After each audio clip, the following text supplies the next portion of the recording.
Avant de commencer, je voulais vous remercier, Macha. Oui. Parce que depuis un mois, même plus, 6 semaines, vous m'avez proposé de venir chaque jour au théâtre assister aux répétitions, ce que j'ai fait. Et donc, je vous remercie du bonheur de théâtre que vous m'avez donné. Je vous en prie. Bon. Donc, c'est dans un cadre un petit peu plus large. Nous avons le projet d'écrire un livre sur Bulgakov, la mise en scène de Masha Makeyev à propos de la fuite.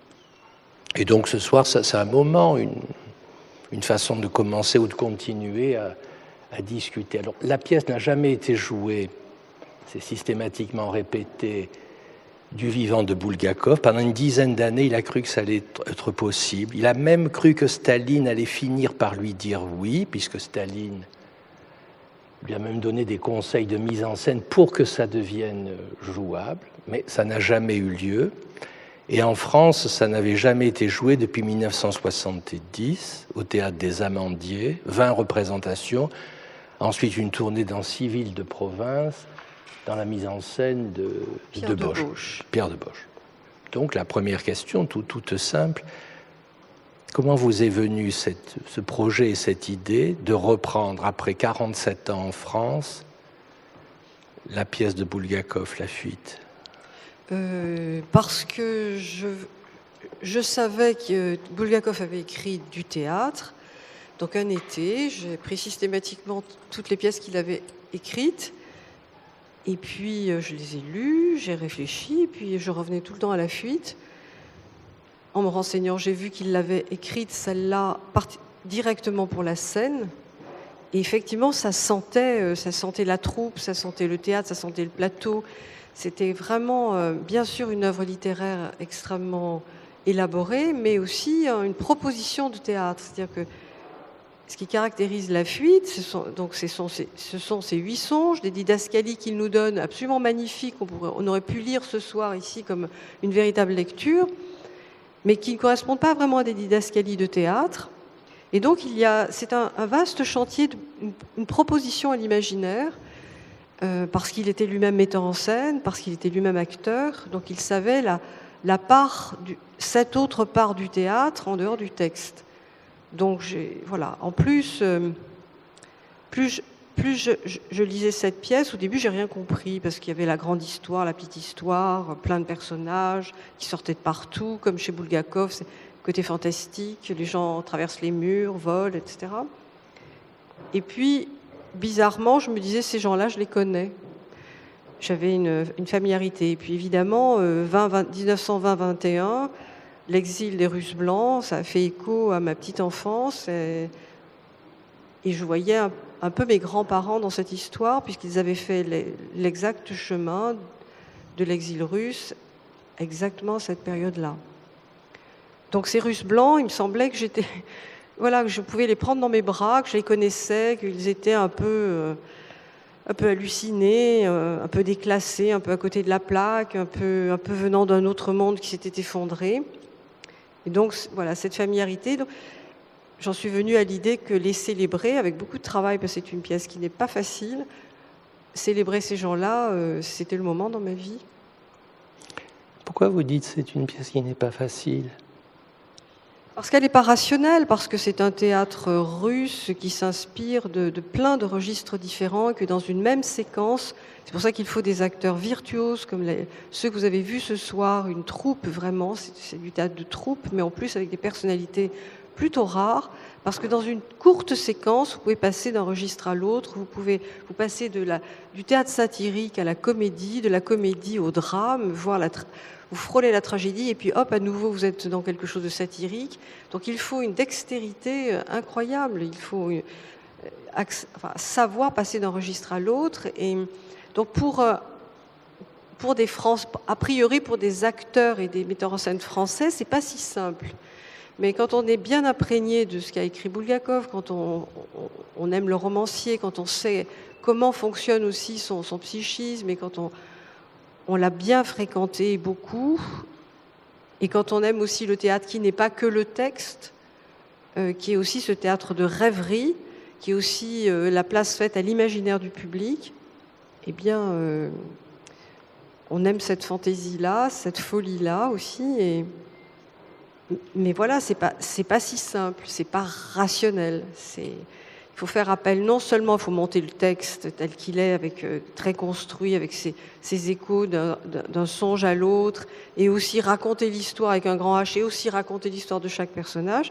Mais en plus, il vous laisse un peu en plan de temps en temps. Il vous dit, et le rêve vole en éclats. Alors là, d'accord, mais qu'est-ce que c'est pour la scène? Et là commence mon plaisir. Au fond, les premières pièces de Bulgakov, il y en a une qui a été jouée à Paris, au Vieux Colombier, à la fin des années 30. C'est l'appartement de Zouïka, qui, avec la grande dichotomie, l'appartement de Zouïka, c'est les Russes qui sont restés, et la fuite, c'est les Russes qui ont fui. Et quand la pièce a été jouée au Vieux Colombier, ça s'est plutôt mal passé, parce que ça a de suite été interprété, à la fin des années 30 à Paris, comme une pièce opposée à la Révolution, une pièce contre. Contresens. Voilà, ça c'est très important parce qu'on pourrait croire, et c'est la question que je voulais vous poser, qu'il s'agit d'un théâtre explicitement politique, qui serait contre ou pour. Et votre mise en scène, donc on a du mal à penser que ça puisse être possible d'interpréter comme ça la pièce, après avoir vu votre mise en scène, mais ça pourrait éventuellement se faire. Or, vous dites contresens. Oui, c'est un contresens, parce que Bulgakov, c'est un tel grand poète dramatique, il est forcément, il le dit lui-même, il est au-dessus des rouges et des blancs. Et ce sont des êtres qui ont vu la guerre civile éclater, et comment on peut prendre parti. Alors lui, évidemment, il préférait le monde ancien, il préférait les valeurs anciennes à cette chose qui s'est installée, non pas avec la Révolution, mais avec le coup d'État bolchevique, à cette espèce de totalitarisme de la pensée, à ce conformisme de la pensée, à cette absence de ce rétrécissement des libertés. Mais ça, tout artiste peut s'opposer à ça. Ils en sont tous plus ou moins morts, chacun à sa façon. Isaac Babel avec 2 balles dans la tête, Mayakovsky par un soi-disant suicide, Akhmatova d'épuisement, Mandelstam dans un camp ou en revenant d'un camp, on ne sait pas trop. Voilà ces artistes qui étaient les premiers révolutionnaires, qui étaient vraiment dans le mouvement du monde et qui vont mourir de l'absence de liberté. Et c'est ce que dit Bulgakov. Il dit que c'est absurde. Et comme dit Akhmatova, elle dit un blanc, un rouge. Il y a un poème d'Akhmatova magnifique qui dit qu'en fait, un rouge, regardez-le, il est blanc parce qu'il est mort. Et regardez le blanc, il est rouge parce qu'il est mort. Et les grands poètes sont au-dessus de ça et regardent l'absolue absurdité du saccage d'existence. En même temps, il ne s'en cache pas. En même temps, il est fasciné par la relation entre le pouvoir et l'artiste, parce qu'il, dans son immense candeur, il pense qu'il va pouvoir changer les choses. Il est pétri de culture française, donc il connaît les relations de Molière à Louis XIV. Il pense qu'il va faire la même chose. De même, dans la culture russe, il y a toujours eu cette relation du poète et du tsar. Donc il se dit qu'il va bien pouvoir changer le cours des choses au nom de la liberté. Mais il va se fracasser contre quelqu'un qui était un véritable totalitaire et un tyran. Maintenant, c'est vrai qu'il a le goût des valeurs anciennes. C'est un garçon qui arrivait au comité des écrivains, même s'il crevait de faim lui-même. Il arrivait au comité des écrivains où ils étaient tous habillés en faux ouvriers avec la Brecht. Et lui, il arrivait avec sa lavalière, il faisait le baise-main aux dames. Voilà. Mais tout ça, c'était aussi une forme d'absolue insolence. Voilà.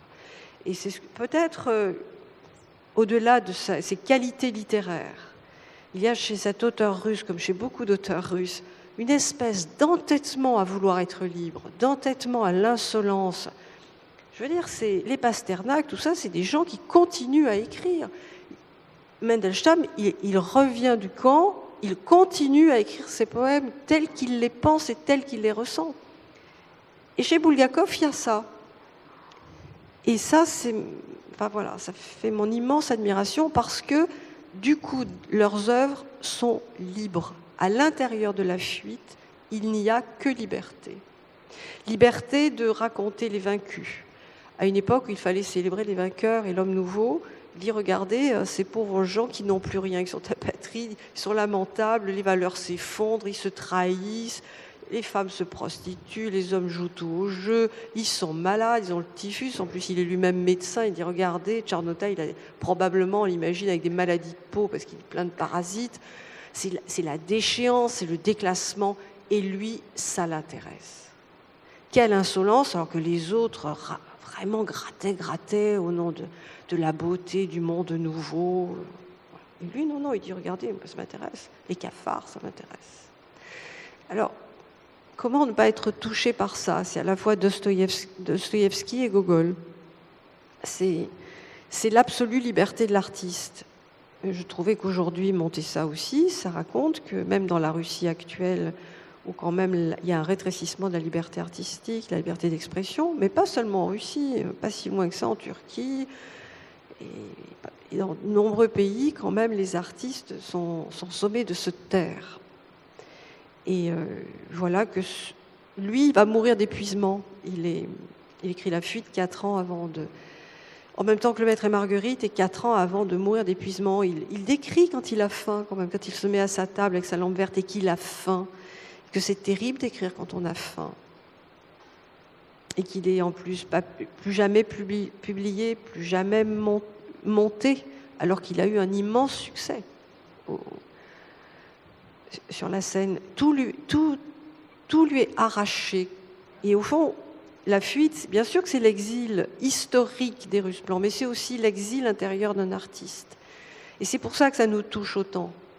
Dire qu'on peut ne rien comprendre et ne rien vouloir savoir de l'histoire russe à cette époque, et de l'histoire des Russes, on sera touché dans notre fort intérieur parce qu'on a chacun, à un moment donné de sa propre existence, connu un exil, une forme d'exil. Alors, quelquefois, c'est quelques kilomètres, quelquefois, c'est chez soi, vraiment chez soi. Quand on a 15 ans, tout d'un coup, on est en exil chez ses parents, quelquefois. On est en exil d'un amour. Voilà. Donc, c'est pour ça que cet auteur est absolument universel, qu'il nous touche. Évidemment, comme il a du souffle, il prend la grande histoire, il prend des personnages qu'il caractérise d'une façon admirable parce qu'il admire Molière. Il sait bien que la force des personnages au théâtre, c'est des caractères, donc il les stylise suffisamment pour qu'il nous bouleverse. Mais voilà qu'il s'adresse aussi à chacun de nous. Il disait que je suis un auteur mystique. C'est aussi ce partage-là qui fait sa force. Mais quand vous dites... à juste titre qu'il avait un goût certain pour le monde ancien, ça ne veut pas dire pour autant qu'il l'idéalise ou qu'il en fait un argument politique contre les Rouges. Pas du tout, parce qu'il a été jeune médecin au front, sur le front du côté des Blancs. C'est une abomination. Il décrit une abomination dans ses carnets. Et à tel point qu'il souffre tellement qu'il en vient à devenir morphinomane. C'est intolérable, surtout quand on est médecin et quand on est artiste, de voir l'état de souffrance de son pays, de ses compatriotes, de ses êtres. Donc il est scandalisé, Bulgakov.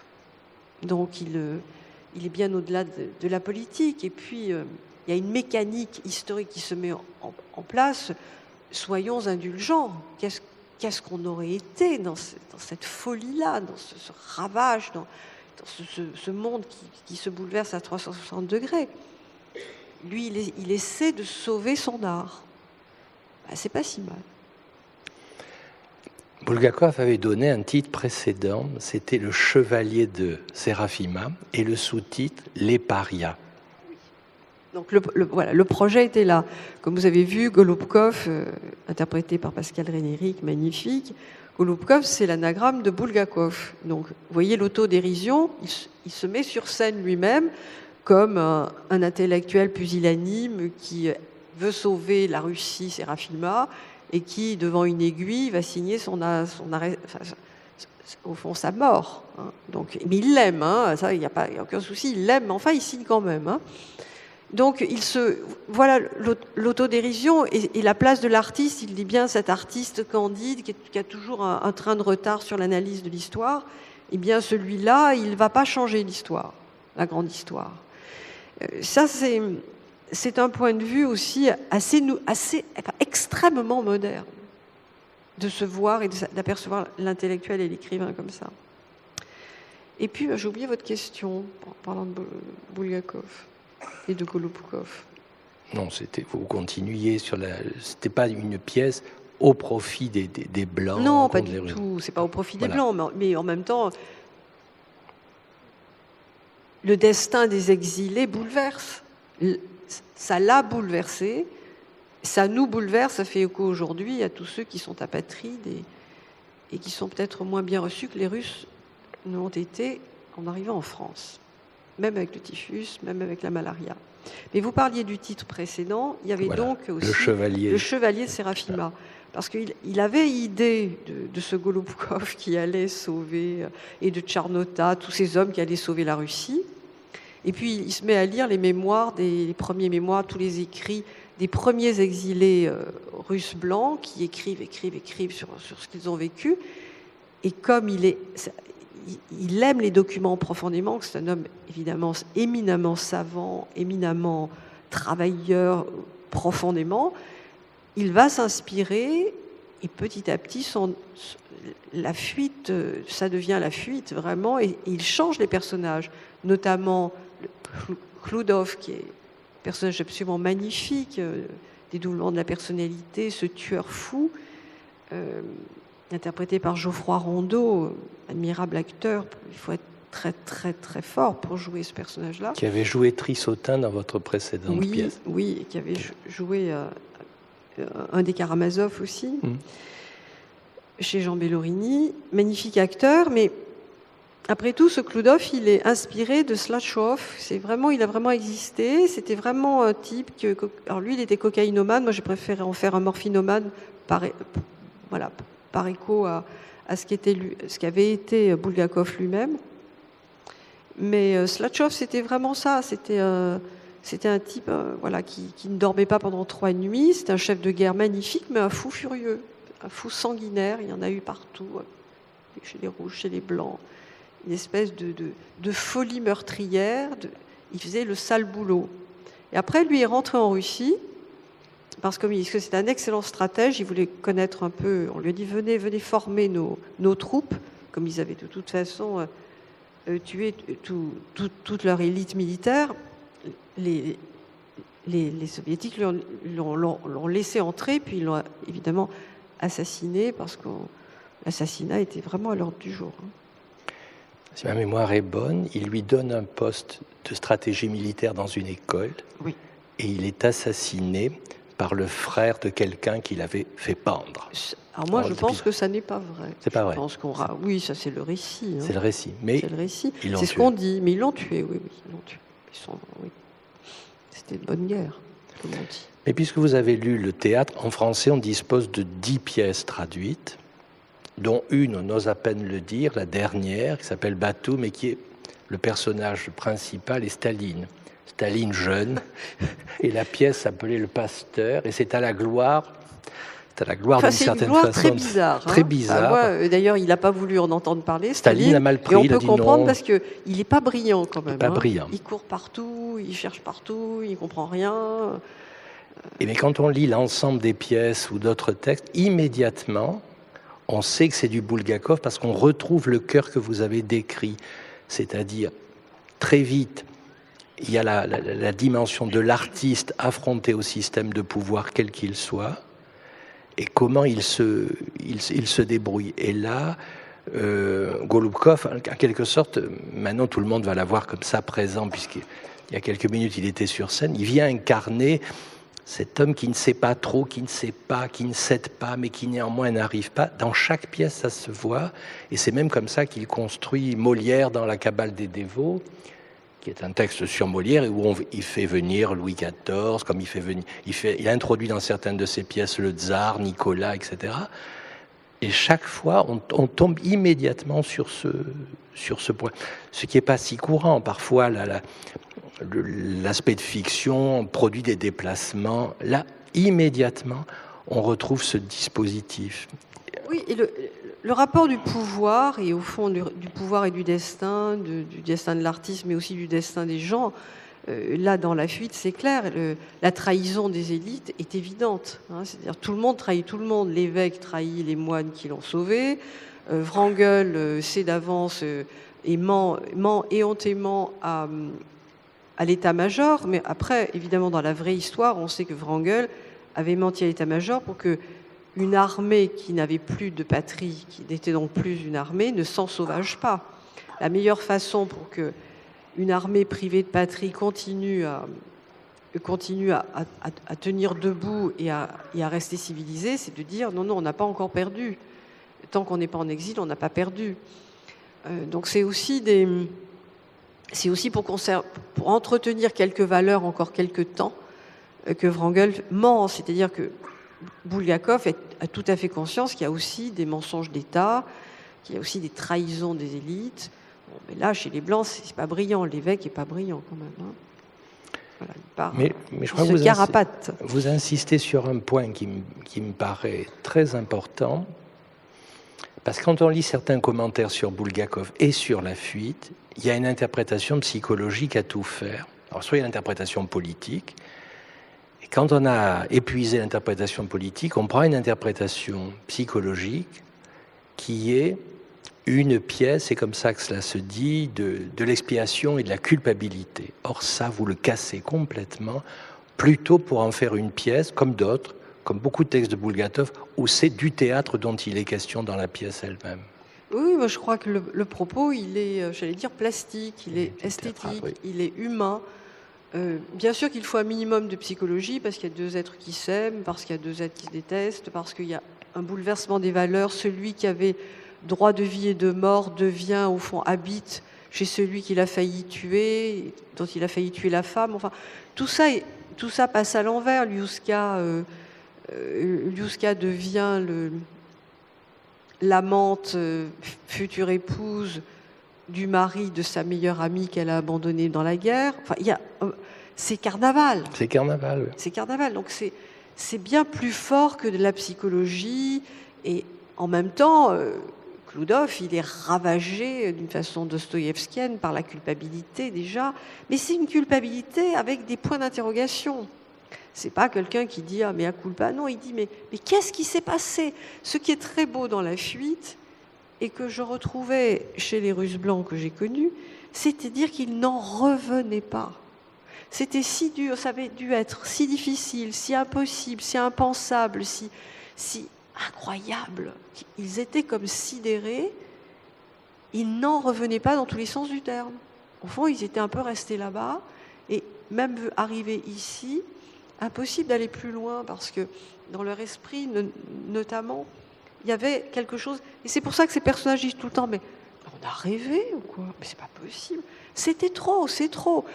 Et je pense que les exilés d'aujourd'hui, les Syriens qui sont dans la rue, doivent se dire, mais c'est pas possible, on a quitté notre maison, on avait la Wi-Fi, nos enfants allaient à l'école, on avait notre maison de campagne avec notre jardin, on vendait nos légumes, et on est là dans une rue, dans Paris, à la Chapelle.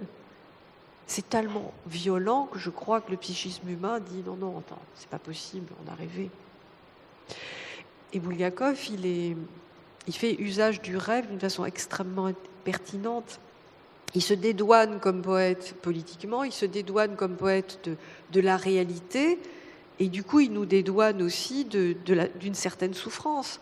Ce qu'on balance au public, là, ce soir, par la pièce, toute la souffrance de ces êtres, ça serait fou sans le génie de Bulgakov. Si on en faisait simplement état, ça serait intolérable. Les gens seraient sortis en disant « Enfin, pas venu au théâtre pour des horreurs pareilles, il vaut mieux regarder les actualités ». Le génie de Bulgakov, c'est de dire « Regardez le rêve, regardez, peut-être ont-ils rêvé ». Et peut-être que vous, là, dans cette salle, vous êtes peut-être dans un état de semi-éveil, semi-sommeil, celui que décrira Proust, qui fait que le poétique peut s'introduire. Ça, c'est son génie. Juste une dernière remarque. Bien sûr, il y a ce que vous dites, mais la mise en scène que vous faites positionne le théâtre lui-même tel qu'il fut pour Bulgakov, comme quand même une issue à la fin d'un très beau texte qui s'appelle « Roman théâtral », ou qu'on traduit parfois, vous m'avez écrit ça hier, vous étiez en train de le relire, c'était Mémoire d'un défunt. Moi, je préfère ce titre. Vous préférez? Ah oui, oui, c'est tellement drôle. Mémoire d'un défunt? Oui, le type. Ah oui, oui, il laisse. Oui, oui. Moi, je préfère roman théâtral. Mais bon, peu importe. L'idée. Vous n'êtes pas russe. L'idée, c'est qu'à la fin,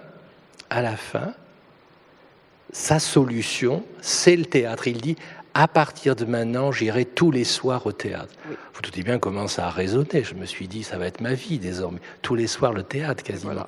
Bon, en plus, c'était la journée, avec les répétitions. Mais comment le théâtre à l'intérieur, Mémoire d'un défunt, c'est le théâtre qui est construit comme la solution à tout ce dont il parle. Pour lui-même. Oui, et la tragédie aussi. Et la tragédie, puisque c'est à l'intérieur d'un théâtre que ça se passe. Il a écrit une pièce, ça lui coûte cher, ça lui coûte la vie quand même. Ça lui coûte la vie, on ne veut pas que ça soit joué, etc.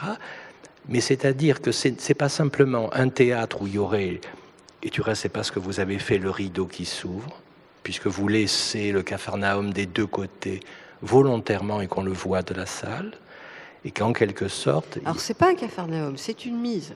C'est une mise. Ça s'appelle la mise au théâtre. Et c'est extrêmement, je veux dire, c'est quasi scientifique.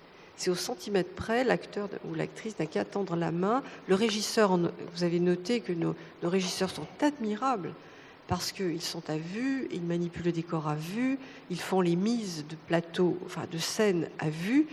Ça demande une précision diabolique. C'est un Capharnaüm pour les spectateurs, mais à l'intérieur, oui. Ça a cette rigueur. Mais je tenais à ce que ce soit présent à Cour et à Jardin. Pourquoi? Parce qu'il se trouve que dans l'exil, une chose, me semble-t-il, un récit est très important. Bien sûr, c'est le récit des êtres qui vont en exil, mais c'est aussi le récit des objets. Moi, toute petite, j'étais absolument fascinée. Chez mes grands-parents, il y avait des choses très bizarres, des boîtes vides, il n'y avait pas grand-chose. Je me disais, mais qu'est-ce qu'ils ont rapporté de là-bas? Parce que ma grand-mère me racontait des choses. Je me disais, mais il n'y a plus rien. Ah oui, tiens, il y a des restes.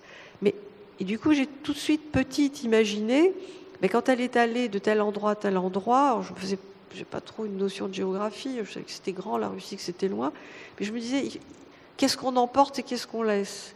Et c'est devenu carrément névrotique chez moi. Je suis tout le temps en train de ramasser des objets comme pour réparer ça. Et je les mets sur les côtés, ils jouent avec les acteurs, ils sont pas là, donc je peux le dire, presque aussi importants que les acteurs. Mais dans l'exil, qu'est-ce que c'est que le choix? Pourquoi on emporte ce contenu-là? Pourquoi on emporte cette lettre et ce livre-là? Et pourquoi on abandonne l'autre? Et je voulais que sur les côtés, au fond, il y ait cette géométrie des objets qu'on prend, qu'on laisse, et surtout que les mêmes objets soient transportés d'un songe à l'autre. Les objets qu'on appelle au théâtre accessoires. Donc, il y a donc ne le sont pas. Un travail énorme d'accessoires, et les acteurs eux-mêmes en prennent le plus grand soin. Ils sont eux-mêmes manipulateurs, ce qui est assez rare au théâtre. Les acteurs viennent jouer, ils sont là comme des enfants gâtés. Où est ma boîte, où est ma valise? Là, pas du tout. Ils sont les personnages qui, eux aussi, sauvent les objets. Et les régisseurs sont admirables de précision, d'exactitude. Ce genre de théâtre ne peut pas se faire et avoir lieu sous vos yeux s'il n'y a pas une absolue exactitude. J'allais dire au centimètre près. Comme la mise en scène. Je veux dire, à un moment donné, on invente beaucoup. J'ai des acteurs extrêmement inventifs, tous on invente beaucoup. Moi, je prémédite beaucoup. Mais à un moment donné, où c'est l'horloge, quoi. On ne va pas se promener à droite et à gauche, on fait les choses. Et les choses pour que les rendez-vous aient lieu tout le temps au même endroit. Et alors, il y en a qui pestent un peu parce qu'ils trouvent ça un peu rigide. Puis la troisième, quatrième représentation, ça y est, quelque chose s'infiltre de la fantaisie, et les gens le public commence à réagir de plus en plus. Il faut être patient. Et le public se sent autorisé à rire, à avoir les larmes aux yeux et à nous le faire sentir, parce que peut-être riait-il à l'intérieur, je crois. Mais donc, l'échange peut se faire, la chimie peut avoir lieu. Mais ça, c'est en raison de l'exactitude. C'est pas approximatif, le théâtre. Dans vos répétitions, vous avez été très strict là-dessus. Combien de fois vous êtes parti de votre table pour bouger un petit objet de 10 cm? Ça, c'est maniaque. C'est maniaque. Oui, quelquefois, ça sert à rien. C'est juste parce que ça me rend malade. Ça vous rend malade? Oui, oui. Si c'est pas à l'exacte place, non, parce que c'est un agencement et de petites. Si vous laissez faire de petits centimètres en petits centimètres, c'est plus ça au bout d'un moment. Il faut être très, très, très, très strict. C'est un rituel. C'est un auteur mystique. Donc pas sans rituel. Oui, pas sans rituel. on s'entend très bien. Oui, oui. On pourra en rester là, on arrive la demi-heure. Je suis complètement hantée par Bulgakov, que je fréquente quasiment tous les jours depuis 1 an et demi.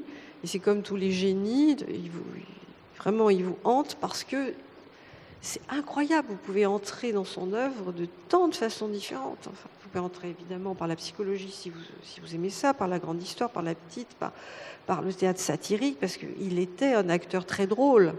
Il était un pantomime, il s'amusait beaucoup, il amusait beaucoup les autres. Donc c'est quelqu'un qui est capable des plus grands sentiments et de la réflexion historique la plus large, et puis de faire une facétie qui va faire rire tout le monde. Ce que fait Pascal quand il tombe avec toutes ses valises, moi j'imagine que Bulgakov aurait fait la même chose. Il rentre dans un monastère, il ne faut pas faire de bruit, on ne sait pas où il est, c'est des réfugiés, il risque de se faire tuer pour moins que ça. Il fait très très attention. Et puis, il fait tomber tous les bagages. En même temps, c'est l'époque des Keaton, c'est l'époque de tous ces grands comiques muets et admirables. Et voilà, ici ou là, même séparés par des océans, par de l'histoire, par des régimes totalitaires, il se trouve que ces gens sont en osmose. Hein. Mais Bulgakov, il le dit lui-même, va très très mal. C'est une vie psychiquement extrêmement dure dont il témoigne. Extrêmement dure. Très dur. D'où, quand même, le coup vraiment fantastique de pouvoir construire un tel théâtre. Mais c'est sa survie, en fait. Oui.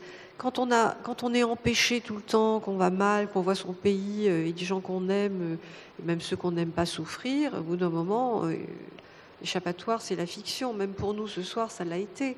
Je pense que les personnes qui viennent au théâtre, c'est parce que pendant 3 heures, la suspension par la rêverie, par la fiction, c'est ça la grâce du théâtre, c'est de nous suspendre un peu au-dessus de la réalité, tout en nous en parlant. Et lui, sa survie, c'était d'écrire du théâtre. En plus, il est au théâtre d'art, et en plus, quand on va en Russie, même maintenant, on le sent. Il se trouve que c'est du théâtre de troupe, et il se trouve que quand vous faites partie d'une troupe, vous avez un repas chaud assuré par jour. Alors bon, en 2015, moi j'étais à Perm, il faisait déjà moins 28, 2 fois cet hiver. Il fera jusqu'à moins 35, 40. Avoir un repas chaud, c'est très important quand on a répété 4-5 heures. Mais dans les années 30, avoir un repas chaud par jour, voilà, c'est le luxe absolu. Ils allaient tous dans des comités, ils voulaient tous faire partie de comités d'écrivains, tout ça, c'est parce qu'on mangeait. L'époque quand Bulgakov écrit ça, on crève de faim aussi. Et pas que lui, tout le monde. Alors faire partie d'une troupe, c'est avoir un bol de soupe et un morceau de pain. Donc de pouvoir travailler. Il y a une petite notation de Bulgakov où il dit « Au fond, je ne suis pas un écrivain, mais un comédien. » Oui, il dit « Je suis un acteur. » Voilà. Ça. Oui, mais il a le sens... de la répartie. Il embête tout le monde, il n'est jamais là. En même temps, c'est vrai qu'il ment pas. Il était acteur. Il était metteur en scène, il était acteur, il aimait le théâtre d'art. C'est pour ça que son théâtre est pour des gens de théâtre magnifique, parce qu'il sait très bien que c'est pas la peine de tout dire, parce qu'on en fera qu'à notre tête. Donc il fait des propositions, puis de temps en temps il dit débrouille-toi. Et c'est Staline qui a accepté qu'il puisse continuer à travailler, même modestement, au théâtre. Enfin, n'en faites pas un bienfaiteur de l'humanité ni des artistes. Il a appelé un jour, il lui a dit « Il paraît que vous voulez quitter l'Union soviétique ». Il avait son frère en exil, il n'avait qu'une envie, c'est de recouvrer un peu de liberté, même sans sa langue, ce qui pour un russe est quand même assez compliqué. Il entend bien la fausse question, parce qu'il n'y avait qu'une réponse. Il a dit non, un auteur russe ne veut pas quitter la Russie. Ah, bah voilà, il dit oui, c'est ça. Alors qu'est-ce qui vous arrive? Bah, il dit je ne peux pas être publié, je ne peux pas être joué, maintenant je suis dans une misère totale, qu'est-ce que je fais? On va vous trouver un petit job, on va vous trouver un petit travail au théâtre d'art. Bah, voilà, c'est vrai, il y reste quelques temps, puis après, ça l'énerve aussi, parce que le conformisme est partout. Il déteste le conformisme de la pensée, il déteste le conformisme, voilà, il ne supporte pas, il veut être libre. Donc à l'intérieur de toutes ces constructions, donc il quittera aussi le théâtre d'art, et il sera chez lui, sans chauffage, et il s'épuisera, il tombera malade. Il saura par cœur, parce qu'il est moitié aveugle, il saura par cœur le Maître et Marguerite qu'il dicte à sa troisième épouse, admirable personne qui note avec beaucoup de soin tout ce que dicte Bulgakov. Il sait, comme beaucoup de Russes, il sait son œuvre par cœur. Ça, on est sûr de ne pas la lui prendre. Parce que le problème de Bulgakov, comme beaucoup d'artistes de cette époque, c'est qu'on leur disait « Donnez-nous votre manuscrit pour la censure ». On prenait le manuscrit, puis on le perdait. Donc très souvent, il se sentait avec plus rien. Donc voilà, il réunissait des amis, puis ils apprenaient l'œuvre par cœur. Ça, on ne peut pas vous l'enlever de l'esprit. C'est des gens admirables. On vous remercie, Masha. Merci à vous, merci beaucoup.